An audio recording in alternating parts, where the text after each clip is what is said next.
Welcome to Novara Live. Coming up tonight, Angela Rayner has ruled out rent controls. Devastating wildfires are burning across France and Spain. We'll look at a psychopathic interview Elon Musk has given to The Economist. We talked to Dave Ward from the CWU. And the US and Saudi Arabia have signed an agreement which threatens to further nuclear proliferation in the Middle East. Lots of good news there for you. A cheery Friday evening.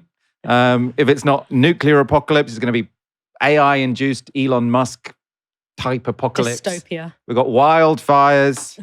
And if you wanted your rent to go down, sorry, today's not your day.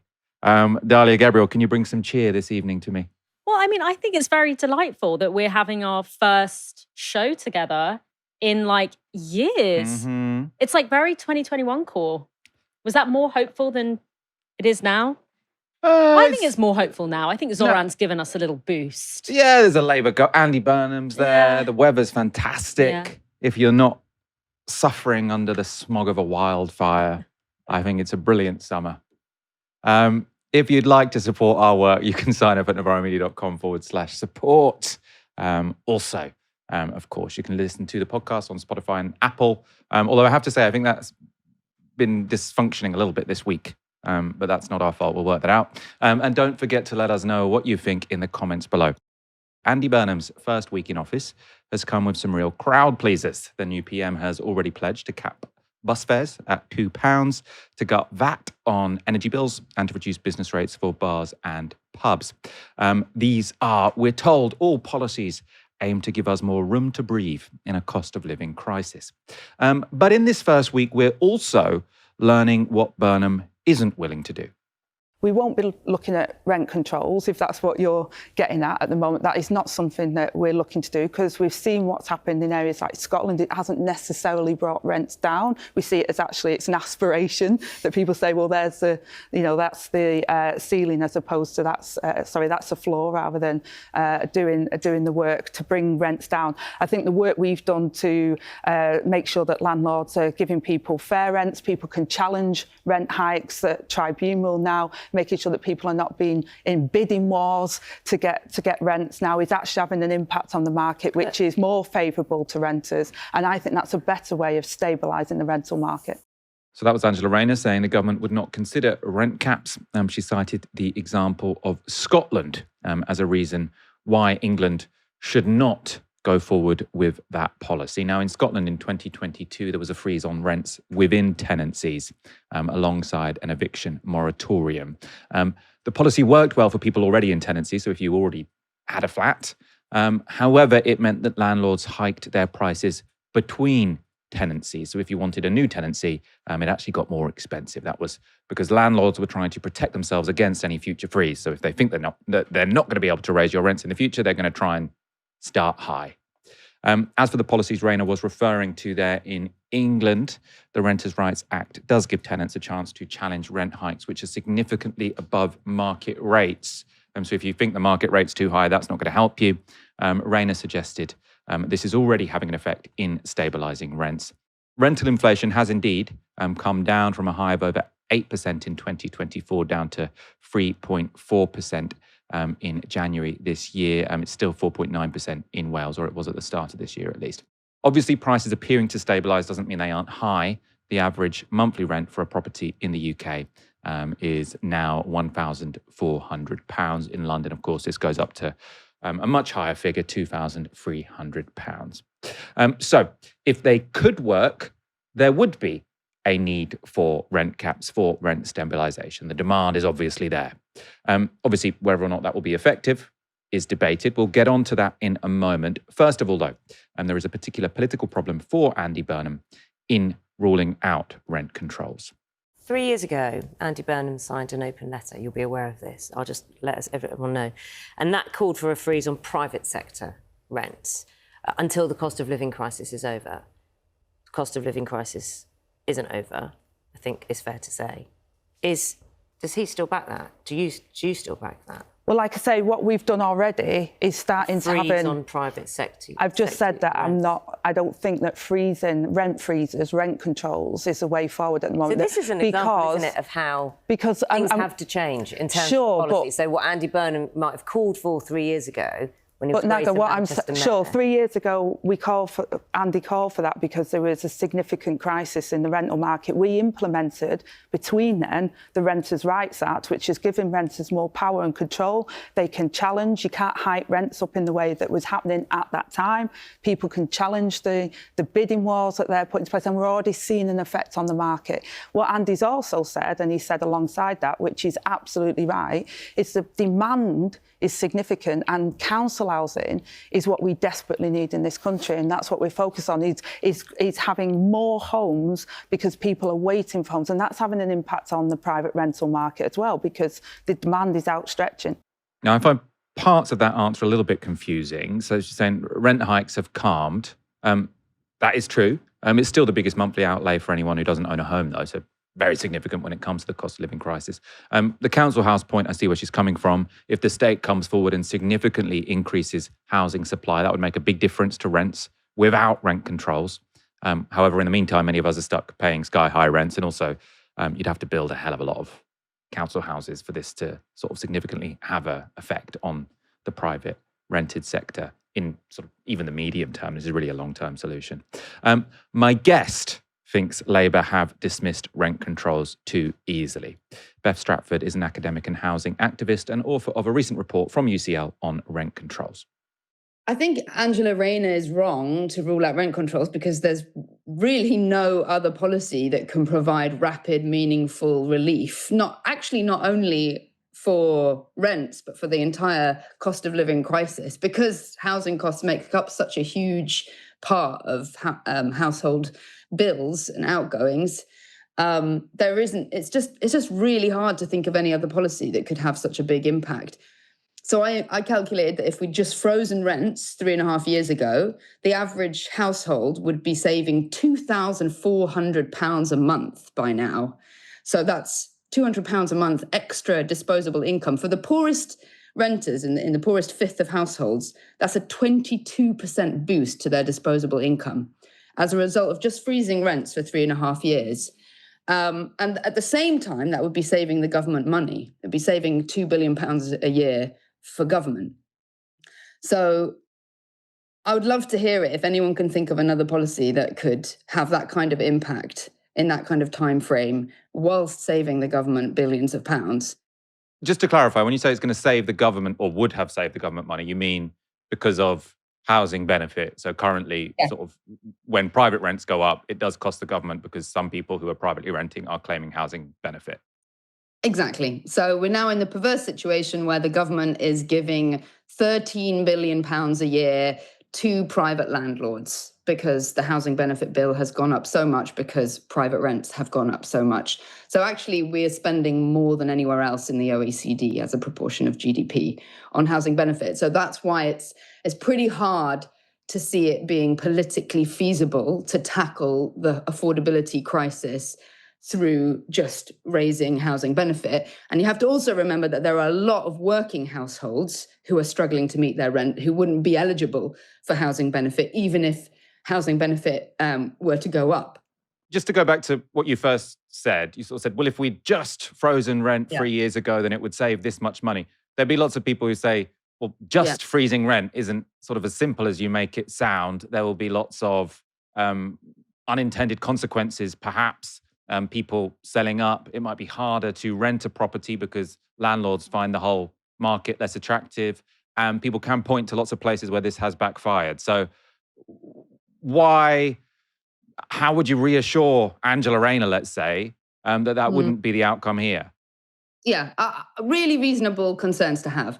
And I'm slightly embarrassed to say this, but I wasn't particularly supportive of rent controls 7 years ago. You might remember I wrote a report for, along with 5 other authors, for the Labour Party on reform of housing and land. And I actually recommended something quite weak on rent controls because I had some concerns about them. And I've gone on a journey, and I'm sure we can take Angela Rayner on a journey as well. So in terms of the impact on landlords, so this was actually one of the more interesting findings from my research. I wanted to know, when I was calculating the impact of rent controls on landlord profit margins, I wanted to be sure that I was looking at real data. So I did a bunch of FOI requests to HMRC.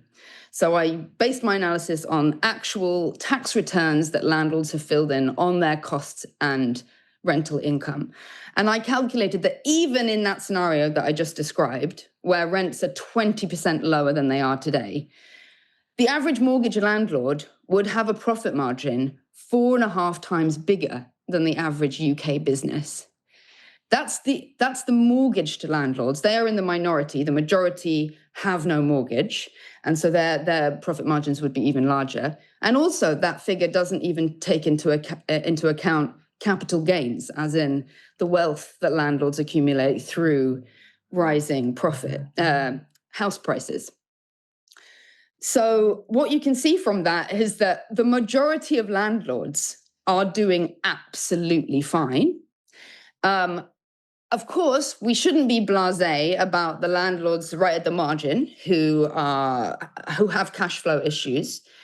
So I also looked at exactly how many landlords would be made unprofitable under various scenarios. But let's just look at this. For landlords, worst case scenario, rents drop by 20%. Actually, the number of landlords who would be made unprofitable by that is really comparable to the number of landlords who've already been made unprofitable by tax changes and interest rate rises over recent years. And we haven't seen a mass exodus. In fact, if you look at HMRC data and Companies House data, the number of landlords appears to be rising by quite significantly, and the number of private rented dwellings also seems to have increased by about 96,000 over the last couple of years. So there were warnings that a squeeze on landlord profits arising from rising interest rates would lead to an exodus. That hasn't materialized. But let's imagine that all those landlords that become unprofitable as a result of a 20% drop in rents, let's imagine all of those landlords decided to sell. The savings that the government would make in housing benefit would actually be sufficient to support councils to buy half of those homes.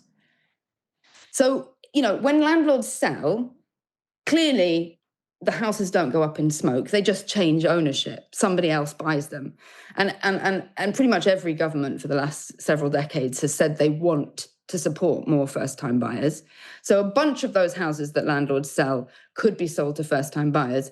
But my research has shown that a bunch of those houses that are sold could be bought by councils, housing associations, community-led groups. And the savings that the government would be making in housing benefit would be sufficient to support that big tenure shift. So actually, I don't know that we should be looking at this. Obviously, this is a process that needs to be managed really carefully, and there need to be strong rent rights in place for renters. But I think we should also be thinking of it as a massive opportunity, right? Because very few people in surveys, we know from surveys, very few people want to rent. About 3% of people say that they want to live in the private rented sector long term. So really, we should be celebrating a policy that could enable a managed transition away from the private rented sector and a boost of social housing and a boost of home ownership. You said you were skeptical of rent controls sort of 7 years ago. I think I was much more in favour of them and have become a bit more skeptical. I'm still generally in favour, but I suppose the thing that concerns me about them is I have lots of interviews, conversations like this, and you point to a place where it hasn't really worked. You say, oh, Scotland, it hasn't really worked because they increased the rents between tenancies, and therefore actually the landlords just decided what we're going to do is hike the rates because we're worried that they'll get controlled in future. I know in sort of Catalonia, they've had rent controls and lots of houses have gone off the market. And the response is always, but if you do the rent controls exactly as I have suggested, it will be fine. And I suppose that structure of argument, which is to say, in real life, it hasn't worked that well, but my version of rent controls will work. So I suppose, how would you respond to that? I could equally say, why are you ignoring all the realities where it has worked, right? So Scotland didn't go well. Why? Because they had the rent controls only applying to the existing tenancy. And as soon as the tenants moved out and a new set came in, the landlord was free to hike the rent. So of course the landlord's going to take the opportunity to preemptively hike as high as they can. That precise experience is well documented in the academic literature on rent controls and how not to do it. So in the last couple of months, we've had 4 reports come out from 3 different credible think tanks plus an academic institution, mine.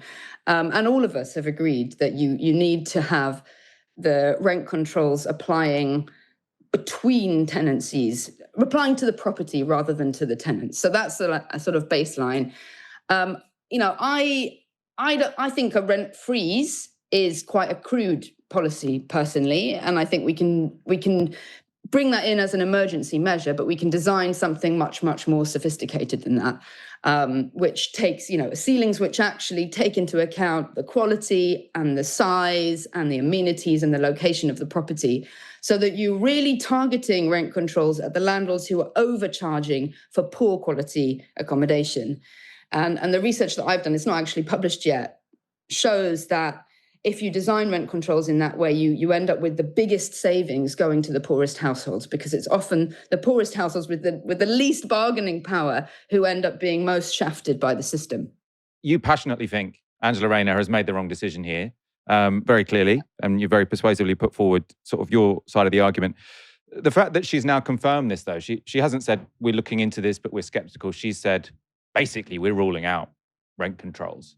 Does sort of the rental rights movement, which I know you're a part of as well as being an academic, does it have to move on to something else, or are you going to still keep fighting this particular battle? Absolutely, the battle is not over. And in fact, like the pressure for rent controls is just building every single day. So in April, we had 5,000 people on the streets of London calling for rent controls. That hasn't happened before. Earlier this week, we had Labour councillors in Manchester saying they wanted to pass rent controls. We've got Bev Craig, who's seeking to replace Burnham in Manchester. She's got it in her manifesto, pushing for rent controls. And I think there's a risk for Rayner if she kind of really goes against what Labour's own regional mayors are saying, that they need to tackle extortionate bills from temporary accommodation and so on. I basically think there's everything to play for, and we should be upping the pressure. This is the moment to put the Burnham and Rayner's feet to the fire. That was academic and housing activist Beth Stratford speaking to me earlier today. If you'd like to read Beth's report, co-written with Joe Beswick, you can find it on the website of UCL's Institute for Innovation and Public Purpose, and it's called Taking Back Control of Rents. More than 80,000 people have been forced to evacuate their homes in France and Spain as apocalyptic wildfires have threatened communities and destroyed tens of thousands of hectares. And French authorities ordered the evacuation of the entire Cap Ferret Peninsula, which is a popular area with tourists. Several roads into the peninsula were closed by fire, and so hundreds of locals and tourists raced to piers to escape by ferry. In Spain, the government declared its first ever state of emergency over wildfires, with 2 major fires merging into one outside Madrid, and a third threatening to join them. In this clip, Sophie Gianetto, who lives in the town of Pontevedra in France, talks about the impact of the fires and the impact they've had on her. C'est très compliqué parce que on n'a pas d'électricité. Il y aura pas d'électricité d'ici. It's very difficult because we have no electricity. There won't be any power for quite a while since the cables are stuck to the asphalt. So it's going to be very difficult. Yes, it really is a disaster. When you arrive here, it feels apocalyptic, as if we're no longer in this world, but in another one. At my workplace, everything is green, and when I get here, everything is grey. There are still quite a few plumes of smoke. It's truly awful. Everything has been scorched, everything is burned, everything is broken, everything is melted. My gutter is melted, my shutters have melted. On the other side, one of my windows shattered because I had left it open. I lost 10 cords of firewood for next winter. It's catastrophic. That vision of cables being melted to the asphalt, I think, will stay with me for a while. Obviously, underlying this is climate change and the 3 extreme heat waves that have hit Europe one after the other this year. Of course, scientists, as you know, say that climate change is making fires more frequent, more intense, and longer lasting.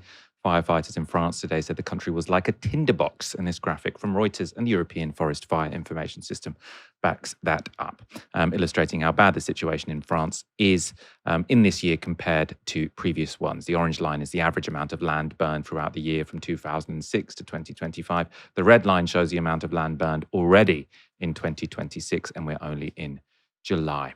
The UK has also not been spared. Today there has been what's described as a serious flare-up of a fire that has burned for 10 days in Scotland's Cairngorms National Park.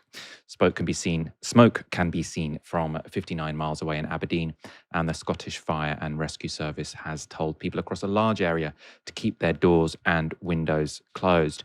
Dalia, I mean, just it's obvious what's going on, because when I look out of my flat window, I can the lawns on the whole estate have turned yellow. Everything is yellow. Obviously, luckily that grass is short enough that it's not really going to set on fire.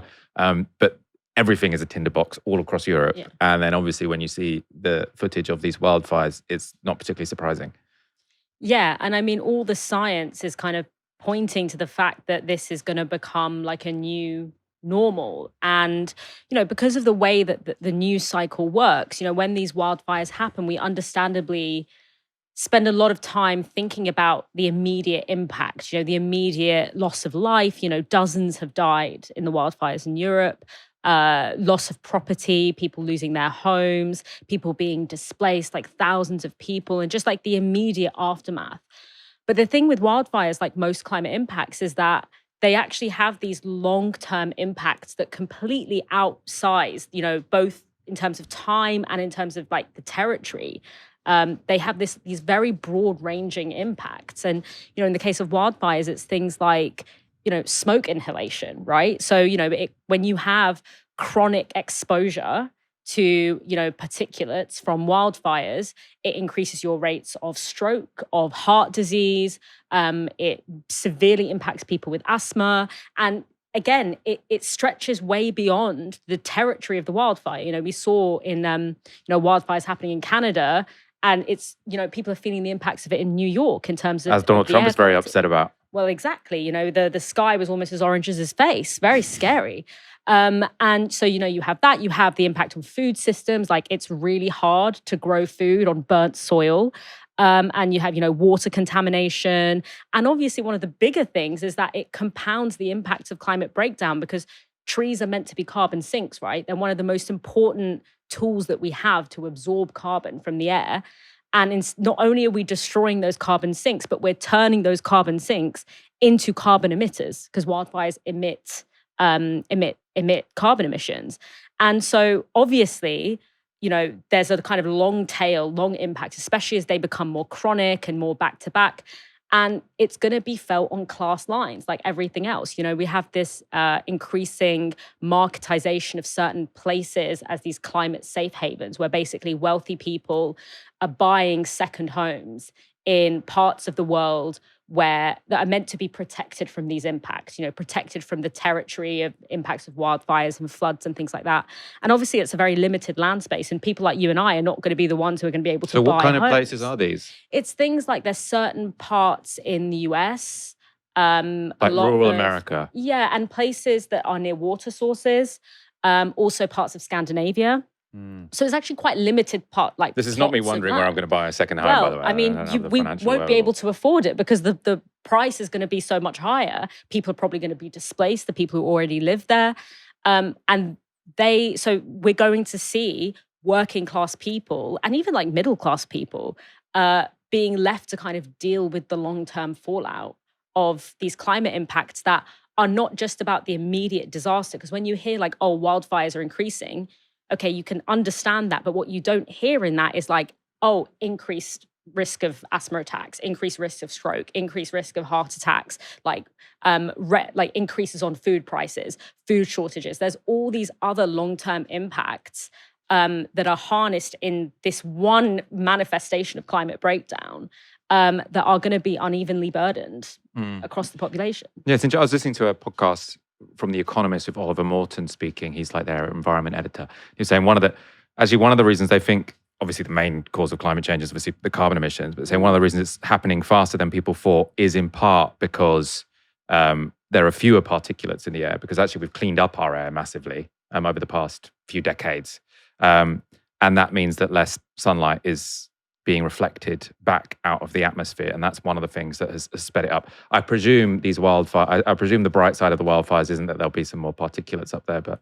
No, that certainly does not outweigh like the severe health impacts that people inhaling that smoke is going to have, especially again on, you know, people who have underlying conditions. Like there's so much of it that feels like the kinds of emergency situations that we were in during COVID are going to become like more chronic, of like people who can escape being able to escape, people who can't being like stuck with the consequences, even like down to the fact that like being outside is like dangerous. You know, you have like outdoor workers are going to be like far more under risk. So really, you know, when we're looking at what kind of solutions we need, obviously like the main thing is energy transition. Like we have got to stop like relying on reactive measures because once a wildfire breaks out, it's very, very difficult to contain the impacts. So we need things like proper fire monitoring systems. We need like to build infrastructure so that if a wildfire does happen, we don't have this situation where like poor people are stuck to bear with the consequences of it. And also like there are lots of, you know, communities that have historically inhabited these forests, like indigenous communities who have practices of how to like prevent wildfires, like doing like managed fires like before the fire season, so that the dry grass is like, there's not as much dry grass, there's not as much dry shrubland. So like using existing practices, but also like investing in, you know, more kind of like technological, perhaps like advanced monitoring systems that not only are about reacting to wildfires when they happen, but also preventing them. Because once they're underway at the scale that they're happening, like it's almost impossible to kind of put it back in the box, as it were. Yeah, I feel like this is something we're going to learn a lot more about over the coming like months and years in terms of, because always there is how you keep a forest safe from burning, as you say, like controlled fires, but then also getting rid of the sticks. I don't know, having gaps between the bits of the forest. Yeah, and it's something I'm planning to learn about in the near future. Yeah. Well, and also like having people who not allowing like corporations and governments to like use fires irresponsibly to like clear land out, for example. You know, there's so many, like it's something that we're all going to have to become more educated on, but ultimately like the problem is infrastructural. Yeah. Well, this one is, I feel like these are like, the land is really dry because of climate change and then someone drops a cigarette. It's more that, isn't it, than like there's some corporate attempt it depends. I mean, like if we're talking about, for example, the Amazon, like a lot of that was top-down destruction of land, which is different to the kinds of wildfires that we're seeing now, but it's kind of part of the same problem, right? Like these two things are happening alongside each other and are having the same net effects, which is like destruction of habitats, like creating pollutants, you know, destroying the soil, like killing livestock. So it's kind of, you know, both of these core sources of wildfires need to be like addressed. And if you can't even rein governments in from deliberately burning down forests to make way for like, you know, industrial practices, then, you know, you're not even going to get anywhere near to the level of investment and political will that we need to actually tackle it when it happens, you know, accidentally, as it were. Now he's Prime Minister, Andy Burnham has to keep voters happy, the markets happy, and the Parliamentary Labour Party happy. But he also has to keep his eye on the mood of the unions to get a sense of how organised Labour is approaching Britain's new government. I caught up with Dave Ward of the Communication Workers Union. And I asked him what he made of Burnham's first week in Number 10. Yes, very happy. I think he's set out a very clear direction. I think it's an incredibly important political moment for the Labour Party, for the country, for the trade union movement, and for everybody who wants to see real change. I think the way he's gone about it is the right way. You know, I mean, he set out that he was going to build a broad church. And, you know, from my point of view, you know, I've watched a lot of commentators, Michael, talking about who he's appointed. I'm interested in the political direction that he's setting. And I think he's made that very clear. It's a bold and radical direction. It's about rebalancing economic and political power back in favour of working class people. And we've all got to get behind it. I'm genuinely excited. I think this is the moment where it's both the best chance and the last chance for us to deliver real change for working class people. Now, I know you've said let's all get behind it, but I'm going to put the negative case to you to see your response, which is if we're looking at the past few days, Andy Burnham has sort of announced some fairly sort of cheap headline-grabbing things which are popular and which will be pleasing to many people on the left. So we've got the £2 cap on bus fares, energy prices down ever so slightly, tax relief on pubs. These are popular, but they are marginal as policies. When it comes to the big things, what we've had is Angela Rayner rule out rent controls. So is it possible that this is a government that sort of speaks left, but actually on the big issues is more in favour of the status quo?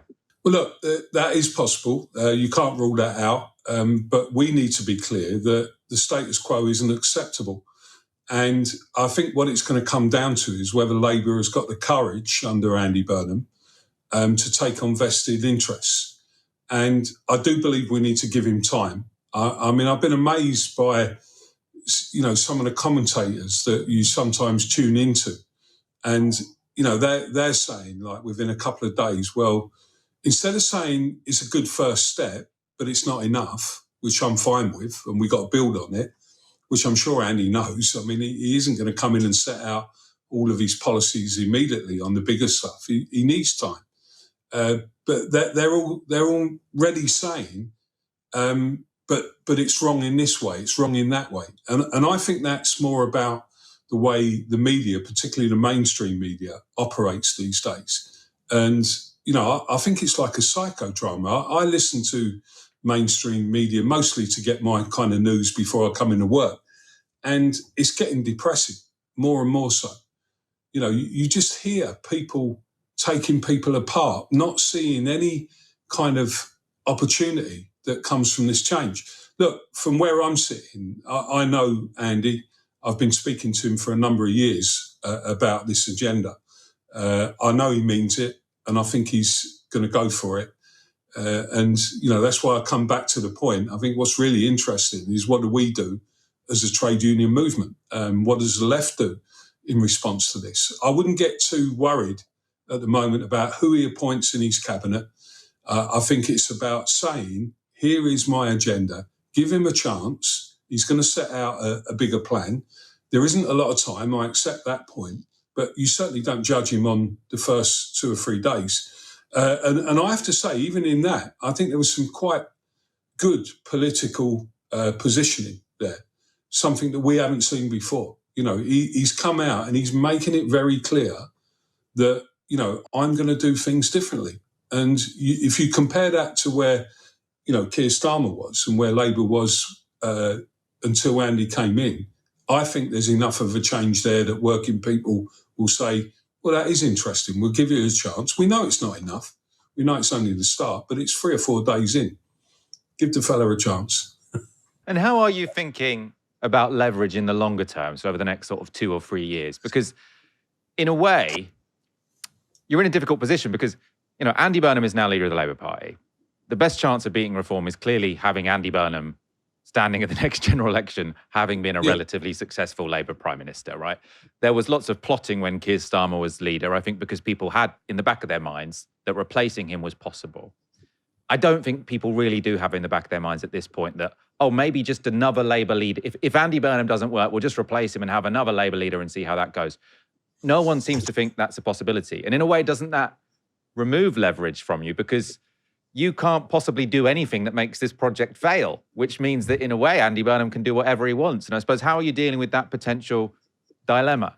Yeah, so look, Andy is in a powerful position now within the Labour Party. We've all seen that. It really is incredible if you look at the speed that this plan has been executed.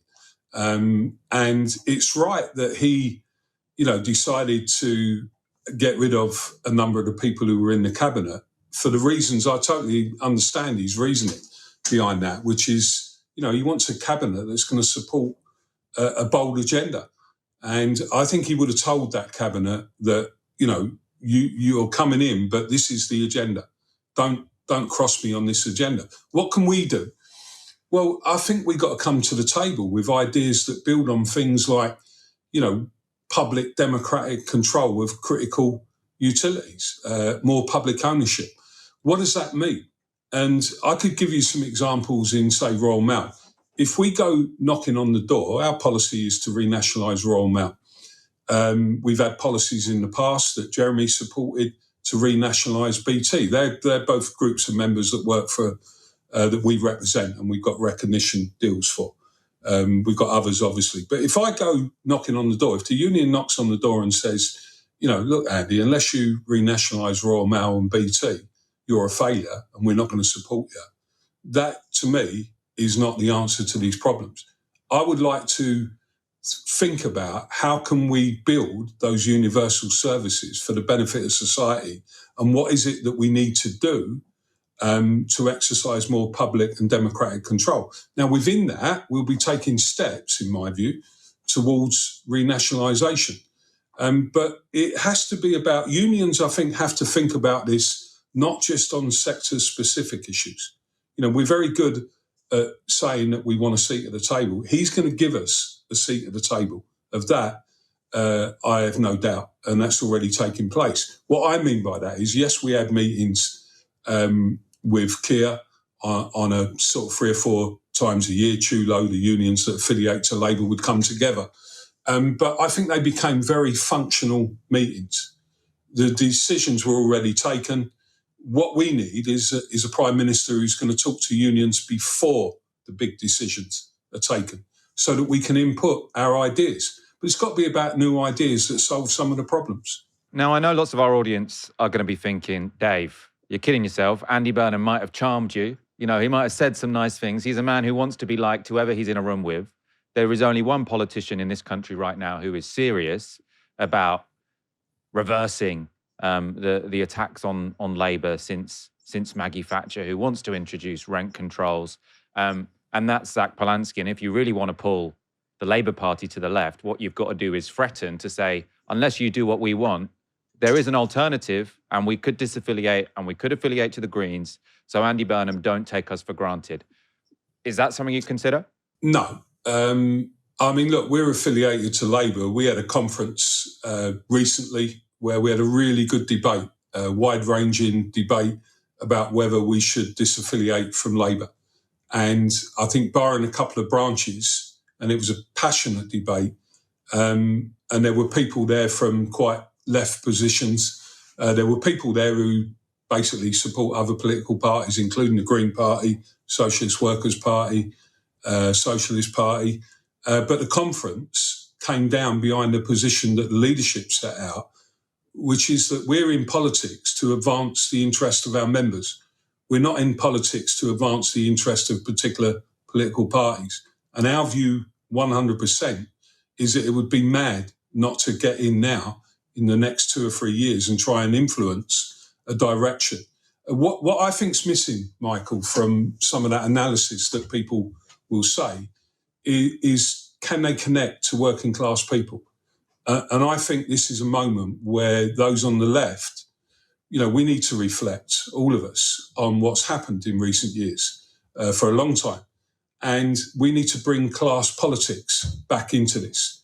If you want to change things in a bold and radical way, you've got to find a message that unifies working class people across race, ethnicity, gender, and all the equality issues. You've got to have that message that is ultimately about, we're going to do better for you, for younger people, in terms of housing, in terms of money in your pocket at the end of the week, in terms of all the things, transport, public services, accessing the NHS.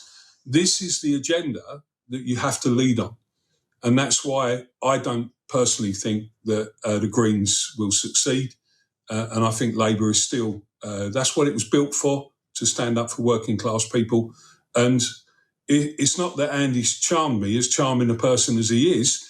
I actually do believe that he's got the right analysis of the problems. It's not often that you've heard politicians come on so clearly and say the problems here are decades old. There was wrong terms. Economic power's been privatised. Political power has been centralised. The devolution agenda alone is a fantastic way of looking at this. If you really want to bring change to people in communities, You get them involved, bottom up. We're strong supporters of community wealth building. We've done work with good people in that area. And I think Andy's sort of version of that in Manchester might not be exactly like that, but it does have all the same hallmarks. So, this is not about being charmed. It's about being serious about bringing change forward. Dave Ward, thank you so much. Always a pleasure to talk. Thank you. Elon Musk has sat down for an hour with the editor-in-chief of The Economist magazine, where he was challenged on his agitation on behalf of the European far right. Elon, you have, close to 250 million followers on X. Yeah, you say things like, popular guy. Quote, civil war in Britain is inevitable. Just a question of when. On the current trends, yes. I mean, when were you last in the UK? A few years ago. Exactly. So I live there. I'm there the whole time. That is nonsense. You live a cloistered existence. No, I don't, actually. And the numbers also disprove what you say. What numbers? All the numbers about crime. London is a much safer city than any city in the United States. Violent crime in the UK is not where you think it is. In fact, it's coming down. You have painted, and because you have so many followers, so many Americans believe it, a kind of view that Europe and the UK are kind of, overrun with terrifying Muslim immigrants. There's rape on every corner. There's a sort of civilizational destruction. I haven't said any of those things. For example, you're posting for, 48 hours of Citizen Vigilante. That film, which, paints a dystopian, I've watched it. Yes. It was not fun. I watched it yesterday. It's not a very good movie. But it also paints a dystopian picture of Europe. And it glorifies vigilante violence. It glorifies the murdering of a Muslim immigrant family. I honestly think that it is irresponsible for you to put that up on X. I think that it's a movie, and it's worth watching. Now, I hadn't heard of this movie, Citizen Vigilante. I have to admit, unlike the host there, I haven't watched it yet. I probably never will. It's an action movie starring Armie Hammer. And this is from the synopsis on Wikipedia. So they say, this is not a review, it's just, a synopsis, what happened in it. So spoiler alert, I suppose. In an unnamed European city, a young mother is fatally stabbed in front of her son by a passing migrant. A news report states that parents are afraid to let their children play outside and that women avoid going out after dark. Michael Sanders is a former US Army officer who moved to Europe after inheriting his estranged father's real estate business.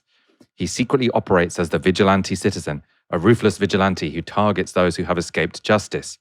Sanders later meets a teenage rape victim whose 6 migrant attackers were released without punishment because Judge Reinhold, the presiding judge in the case, considered them to be victims too, citing their difficulties integrating into society. The teenage victim tells Sanders that she has been denied justice. Sanders kills Reinhold and stages it as a suicide. The police later link the incident to multiple unexplained deaths involving judges. Sanders visits the home of Yusuf, one of the rapists, and takes him and his family hostage. As Yusuf's relatives excuse his action and blame the victim, Sanders orders Yusuf to summon his accomplices to the apartment. Once they arrive, Sanders executes Yusuf, his family, and the other attackers. So, as I say, I haven't watched it, probably never will. But from the synopsis on Wikipedia, this is like a far-right fever dream, which is also like a far-right fever dream where there is this sort of like protagonist who they can all identify with, who's sort of like the legal system, the police, they're all out to protect the migrants. You've got to be a strong, very violent man to protect your women, essentially, is the message we're getting from that. Yeah, it's basically like far-right AI slop, except it's not AI, it's just like human slop. It's that's like unbelievable.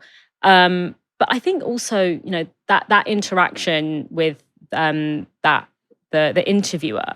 Firstly, she's called Zanny Minton Beddoes. Wow, that's a name. It's quite that's a name, real isn't it? name, yeah. Editor-in-chief of The Economist. Yeah, the editor-in-chief. So I watched more of the whole interview, and like the first thing that really struck me is these like legacy media like journalists really don't understand who Elon Musk is talking to. She over and over again, she says, well, you're not that popular and you're not that and don't you think that people won't like it that you say that, which is complete fodder for how Elon Musk wants himself to be thought of. She thinks that, my audience is the audience who are watching this, the Economist audience who will be completely on side with everything I'm saying or see what I'm saying as having a lot of clarity. Whereas Elon Musk is treating that interview as like a platform to get clips, to circulate amongst his followers who are, the far right online trolls or whatever, where being told by like a mainstream establishment journalist that, you know, he's unpopular or he's not very polite or he's not very upstanding is like compounds the myth that he wants to construct about himself. But I think the whole thing about London, you know, London really, it lives rent-free in the minds of the far right. I wish I lived rent-free in London. Mate, go. And I'm going to get onto that. But, you know, it lives rent-free in the minds of like the far right, and it has for a really long time. I don't know if you remember that guy, Anders Breivik, who was that Norwegian guy who assassinated dozens of young people at a climate camp, and he had this really long manifesto, like analysis of society. He was a far right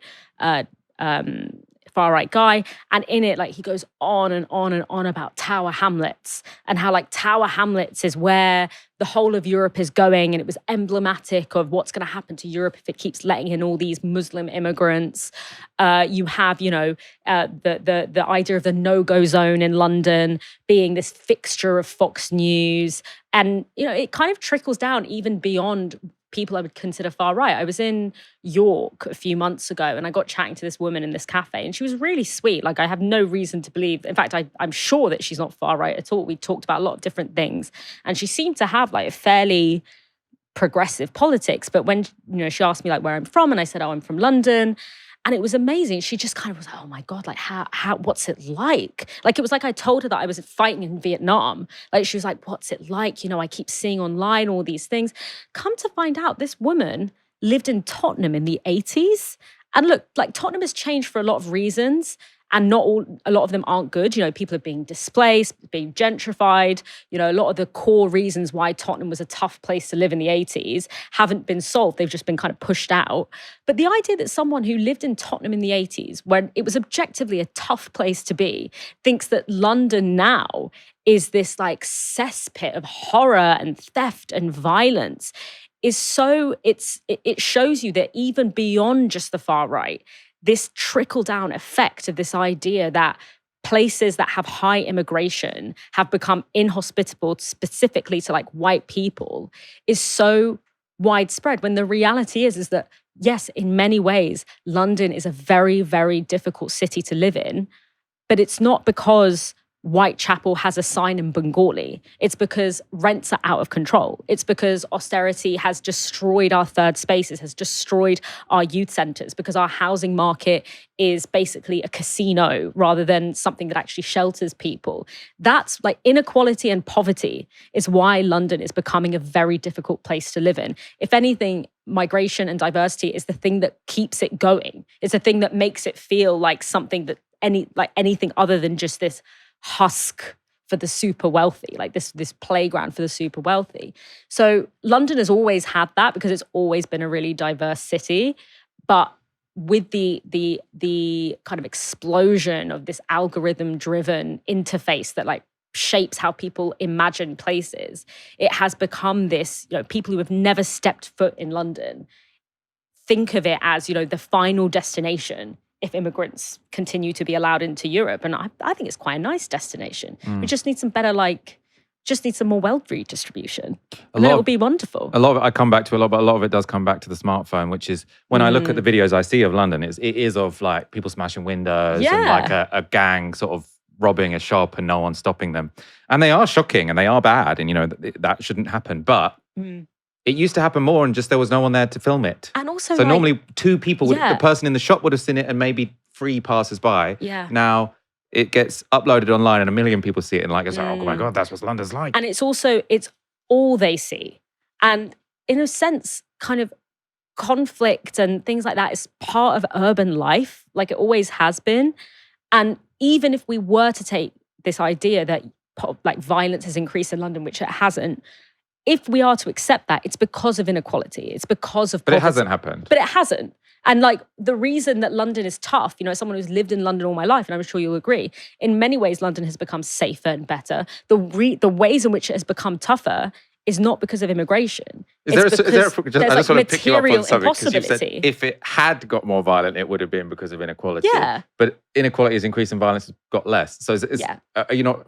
Well, have you not yeah. made a sort of Because argumentative jump you didn't really need to make there? It's more that when we see things like increased theft, increase, petty crime, and all these things that have populated the imagination of London, more often than not, the root cause of that is inequality and poverty. It's not immigration.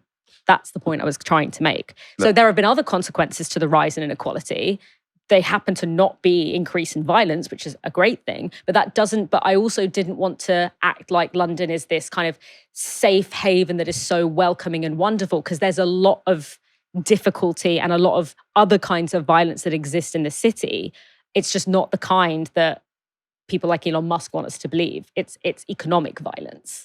Let's look at another part of the interview, which actually obviously the far right stuff is terrible. This is the part, though, that actually I think that most people, if they watched it, would be the most shocked by. And when I listened to it, I was incredibly outraged. Do you think there's still a 10 to 20% chance that killer robots mean the end of humanity? That's a high P-doom, as they say. Well, in the long run, we're all dead, of course. So I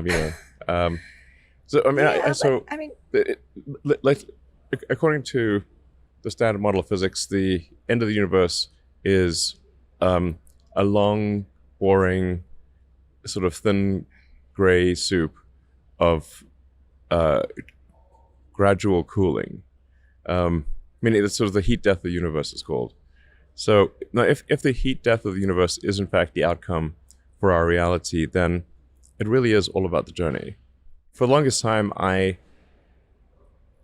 declined to participate in AI, or which created OpenAI as essentially a counterweight to Google, because at the time they had more or less a monopoly on AI.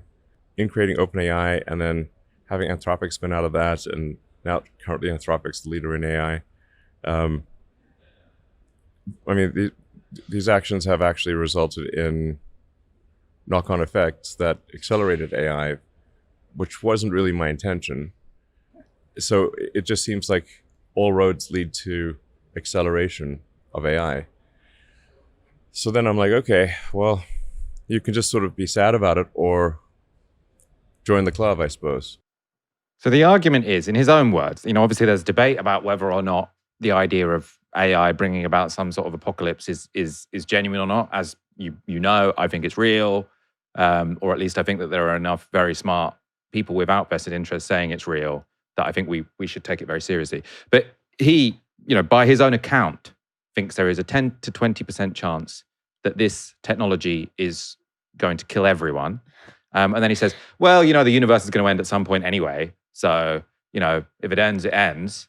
And then sort of when pushed about, if you seriously think the technology you're building might kill everyone, like a very high, 1 in 5 chance of killing everyone, why are you doing it? He said, well, I tried to make this company OpenAI so that would sort of help be a counterbalance to Google. But now OpenAI is making the AI and then Anthropic starts. So what can you do? I might as well join the club, and if we die, we die. And it's like, I don't think that's acceptable. Like he might be quite relaxed about the possibility of human extinction, right? Because he's had a good time. He's lived a good life. I don't know how much he cares about his children. I know that he's disowned one of them because they were trans, so he's probably not a particularly good father. But the idea that sort of, the universe is going to end at some point, so if my technology kills everyone, well, what can you do? You might as well look on the bright side. Like, Dalia, I think that clip should be radicalizing to everyone, really, who watches it. The thing with Elon Musk is that he is not a tech genius. He actually, obviously, he probably has more of an understanding of the technology than your average person. But within the world of AI, he's certainly not at the forefront of the expertise. He's actually just like a rich charlatan who chats too much, and that but the problem is that he's also got a form, not only like an amount of power, but a form of power that is actually quite unprecedented, I think, historically, because of course, we've always had very powerful states, or we've had very powerful industrialists, we've had very powerful business owners, but people who own infrastructures like Twitter or X, I hate calling it X. I feel like I'm giving into him.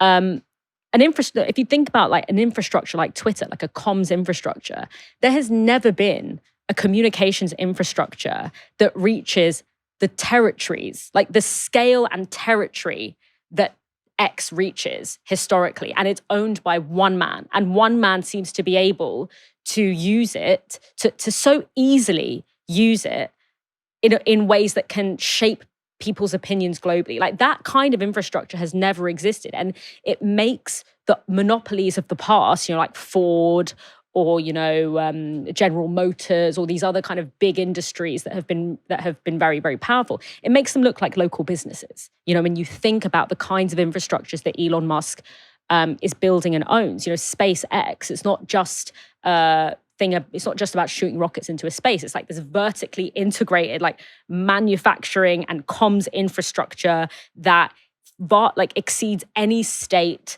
that is so deeply powerful, and again is headed by one man who has a level of wealth that again has never been matched historically. And so it's a form of power that we are not used to fighting. I don't think we fully understand how to kind of tackle. And then on top, like that alone is a problem and is like a cancer in society.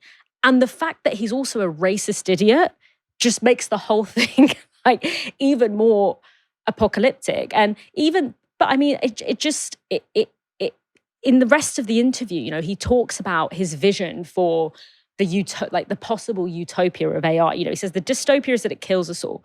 But his utopia is equally dystopic to me, because he says that, in a utopian version of AI, where it's going to become more powerful than humans in 5 years. And what's going to happen is that everyone's going to have everything they want. Now, not only is that delusional, but it's also like, I don't think that that's a very good thing. Like, I don't think it's a good thing that humans release all autonomy to these AIs and can have everything they want whenever they want. Like, why does he get to decide? That sounds like a spiritually bereft society to me. And it's also delusional and impossible, because even if you strip away all of the politics and the spirituality and the culture of AI, fundamentally on a material level, AI is destroying our ecosystem. Like, we've just done a story on wildfires. AI uses unbelievable amounts of water. It destroys ecosystems. It destroys, through mining, through water use. So that alone is going to make everyone's lives shitter. Even before you get to what is it going to do to us, cognitively and spiritually and culturally, to outsource human things like creation and writing and all of this to machines. I don't even think his vision for a utopian AI society is desirable, let alone his dystopian one, which is probably more likely. And it is, I don't understand how does AGI get us all really nice houses, I suppose? Because that's... Well, exactly. The competition is often over stuff that I don't really see how there is a technological fix for it. I suppose he's very into robotics, so you get these robots that everyone decides, let's change planning law, and then the robots build really nice apartments for everyone in the next 5 years. It doesn't sound particularly plausible. But there's more to that than just the things that can be automated, right? It's what, he always says, driverless cars, we're on the cusp of driverless cars. And it's okay, we might be on the cusp of a car that can self-drive in very particular conditions. But in order for us to have a society that has driverless cars, we actually would have to completely redesign all of the roads. And if to use London as an example, just pave over the whole of London and reconstruct it so that a driverless car can function efficiently and effectively in it. And I'm I don't want to do that. I feel like the driverless cars might get really good even in complex cities. But what if we invest in public transport? Yeah, I mean, I'm indifferent about driving cars, but I suppose I'm more convinced that the tech is very powerful than some people. So I feel like driverless cars will eventually come even in a city like London. Do you remember what his solution was to try and avoid apocalypse in the interview? I'm not sure. I listened to the whole... Have more kids. No, if you're white. It was going to be a weekly or bi-weekly call between Elon, Demis Hassabis, Dario Amodei, and Sam Altman, where they could discuss what was going on. no, like I'll be getting on that SpaceX rocket. Fling me into space. I want no that alone will make my life worse. I mean, the people in space are going to be much more like Sam and Demis and Daria than the people down here. Exactly. It's well known that Donald Trump loves a good deal, but his latest one is causing chaos and confusion just days after it was agreed. The US and Saudi Arabia announced on Wednesday that they had signed a nuclear power cooperation agreement. The text of the deal has not been released, but US media have reported that it will allow the Kingdom of Saudi Arabia to enrich uranium and build nuclear reactors using American tech. Now, the reason that's a big issue is because enriching uranium is, as we've heard so often about Iran, a potential path to developing nuclear weapons. And Saudi Crown Prince Mohammed bin Salman has repeatedly said that he will pursue nuclear weapons if Iran, which he considers his biggest rival in the region, did. Here he is on Fox News back in 2023. Are you concerned, though, Iran gets a nuclear weapon, about them getting a nuclear weapon? Well, we are concerned of any country getting a nuclear weapon. That's a bad move. And you don't need to get a nuclear weapon because you cannot use it. Even if Iran gets a nuclear weapon, any country use a nuclear weapon, that means they are having a war with the rest of the world. The world cannot see another Hiroshima.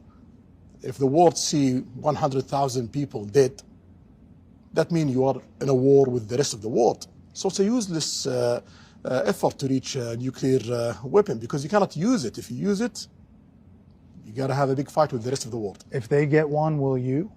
If they get one, we have to get one. So Trump has started a war he cannot win in Iran, potentially hastening Iran getting a nuclear weapon. And now he's actively supporting nuclear proliferation in the Middle East. So he's helping Iran get the nuke. Now he's going to help the Saudis get the nuke. It has, in parts of the US media, caused them to start asking difficult questions. Why does Saudi Arabia get a civilian nuclear deal, but Iran doesn't get a civilian nuclear deal? Well, again, this agreement is still being worked out. Well, it will eventually, hopefully, be finalized with the condition that the president spoke about this morning. But this agreement in particular, as it's been discussed thus far, does give priority access for American companies in the Saudi nuclear energy program, which will ultimately benefit American industry workers and supply chains. So the deal that has been discussed thus far and will continue to be discussed absolutely puts America first, and that's obviously very important to this president. So by the sounds of it, if Trump is going to promote nuclear proliferation in the Middle East, it will basically just be to make that bit more dollar for American firms.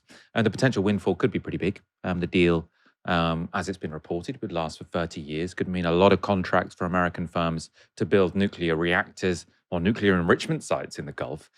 One country not best pleased, though, are the Israelis. The idea of a country other than Israel in the Middle East getting on a path to nuclear weapons is anathema to the Israeli political class.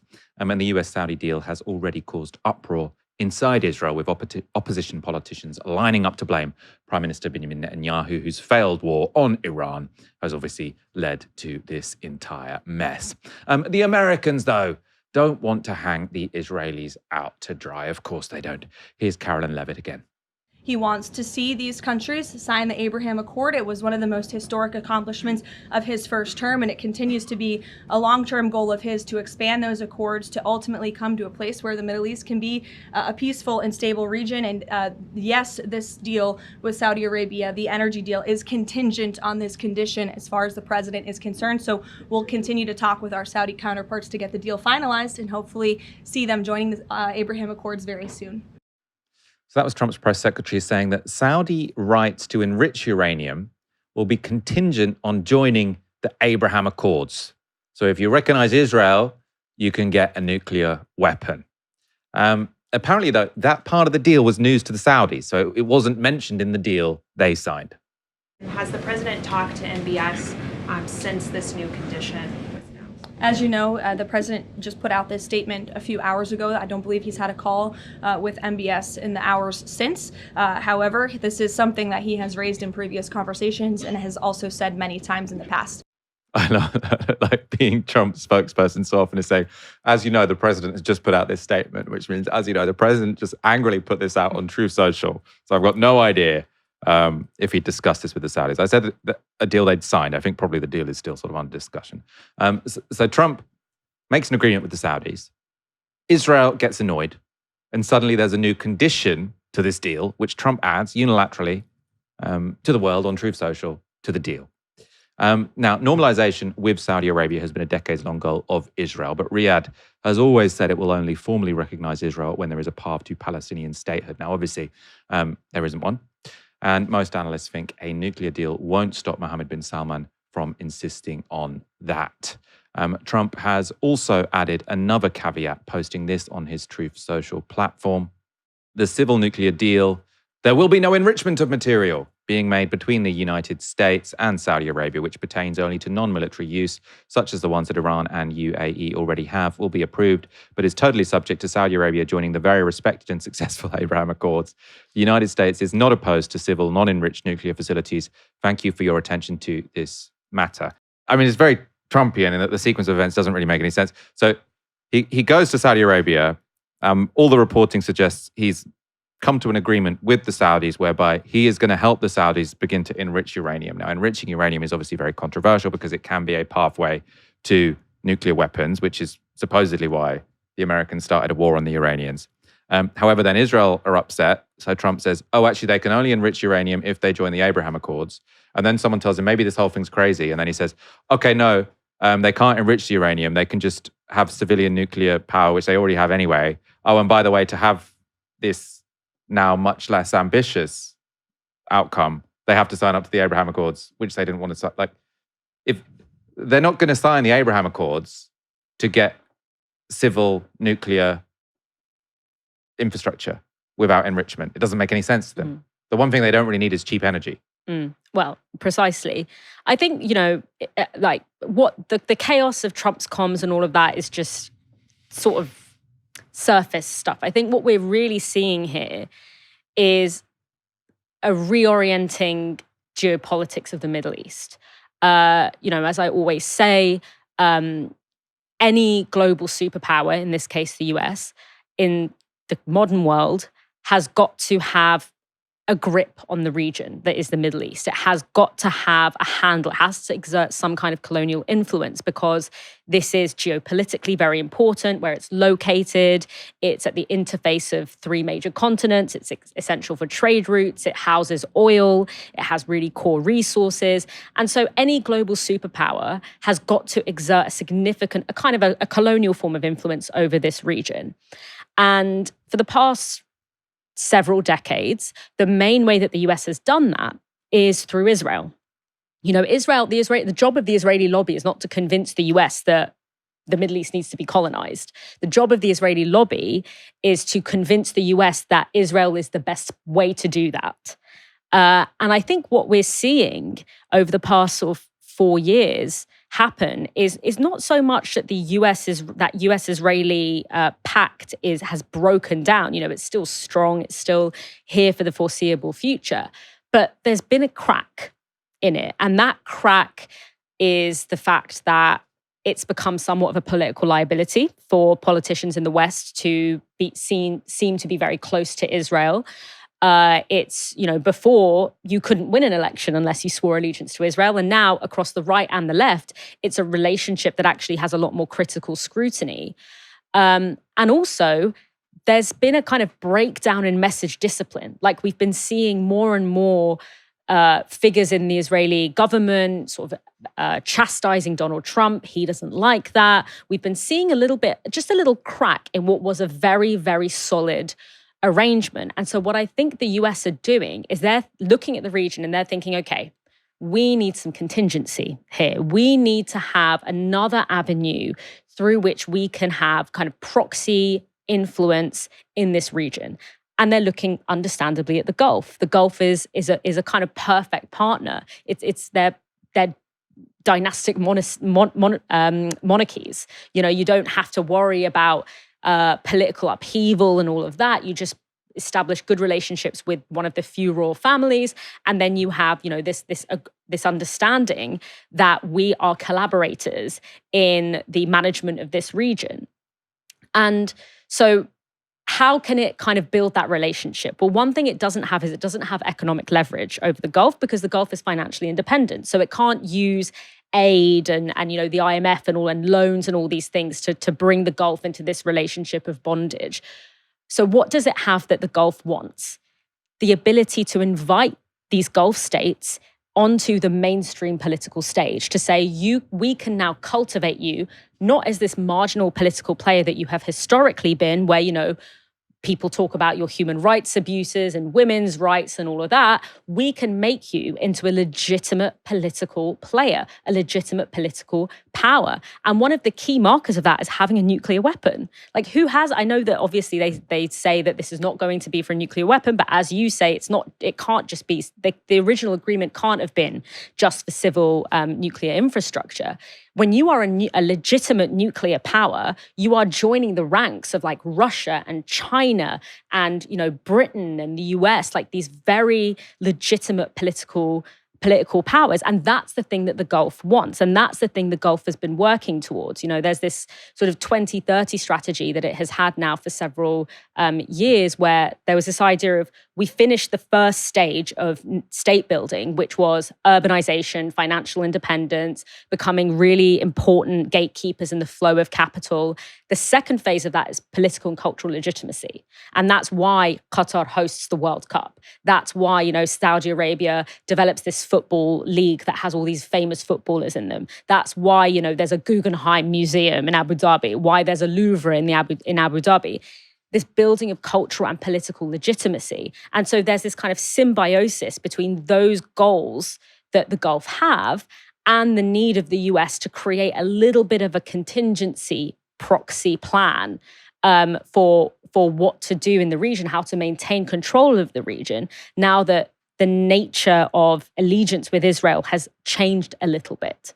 So I think that's what we're seeing play out. We're actually seeing kind of a reconfiguring of not just the power balance in the region, but like the negotiation of the emergence of a new important political player on the global stage. So Cristiano Ronaldo, a Guggenheim, and then a nuclear bomb. That's how you build a state. Then the Gulf will have arrived. Yeah, that's how you build a nation state, right? Cultural legitimacy, political power, financial and economic power. A big old bomb. Exactly. Dalia, thank you so much for joining this evening. A pleasure to spend an evening with you. It has been too long. Thank you guys for watching. Have a fantastic weekend. Someone was saying no good news tonight. We did give you a lot of depressing news. I'm going to try and fix that a little bit by next week. Because as you guys know, I think there is a lot to celebrate in the world, as well as these dangers on the horizon. Thank you everyone for tuning in. Come back on Monday for another live stream from 6 p.m. Have a great weekend. You've been watching Novara Media. Good night.